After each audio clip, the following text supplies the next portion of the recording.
Good morning. We are going to report about Indonesia. Indonesians call their country Tanah Air Kita, or our land and water. Indonesia is said to be the world's largest archipelagic nation with more than 13,000 islands.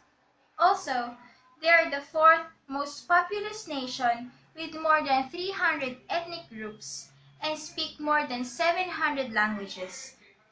Also, they are the world's largest Muslim nation. Indonesia's official language is Bahasa Indonesian, which is a dialect of the Malay language. It uses Latin alphabet and each letter represents only one sound. Westerners may find the language relatively easy to learn. Never use the term Indo when pertaining to Indonesians, as they consider it as an insult to them. Indonesian courtesy titles are Bapak or Sir and Ibu as Madam. They prefer using indirect languages. For example, yes means I understand or I hear you. They don't expect no for an answer. Instead, they say Balam, which means not yet. Also, don't assume tomorrow means the day of the following today. It may mean anytime in the future. Many Indonesians travel only for tragic reasons, like illness or death. When it comes to body language, Indonesians disapprove public display of affection. Always let Indonesians initiate pats on shoulders and other physical gestures of friendship. They dislike being touched before they've established a relationship.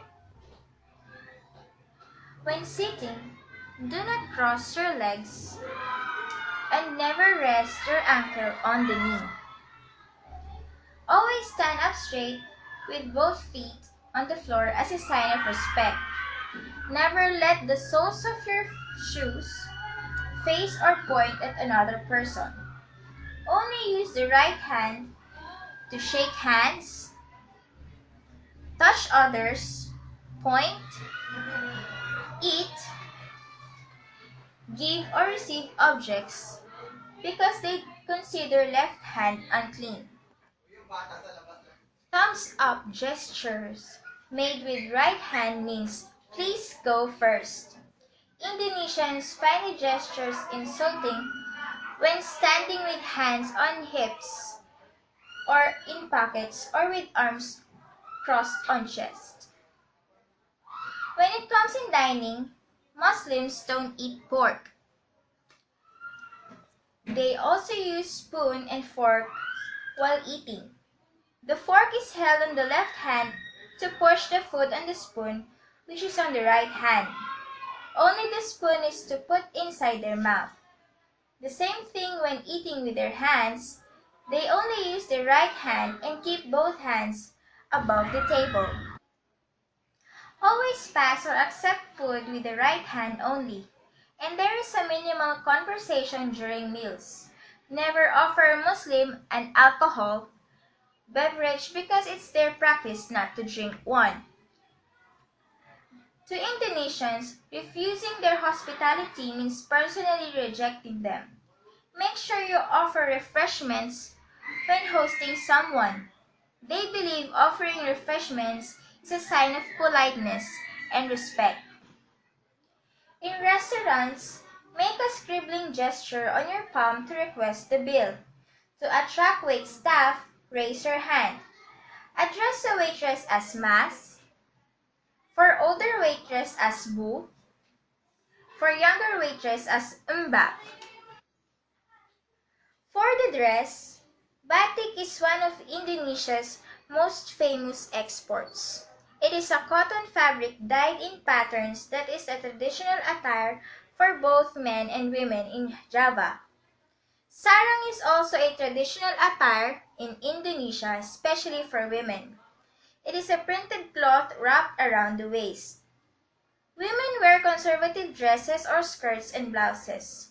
Foreign women should avoid wearing bright colors and flamboyant fashions, and never wear sleeveless tops.